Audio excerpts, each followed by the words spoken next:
Hello friends, welcome to my YouTube channel. So today in this video I am going to show you how to revert to the default theme in this device. So in this device you can see I already changed the themes. You can see I changed the themes. You can see the icon style is also changed, and the font style is changed, the wallpaper is changed, and the lock screen is also changed.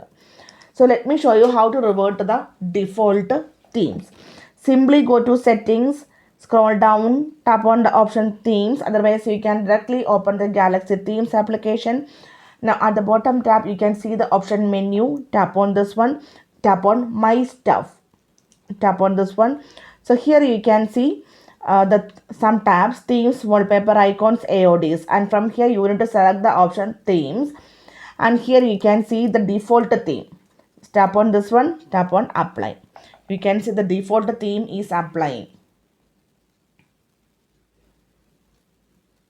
You can see. So successfully we reverted to the default themes in this device. So hope you guys enjoyed this video.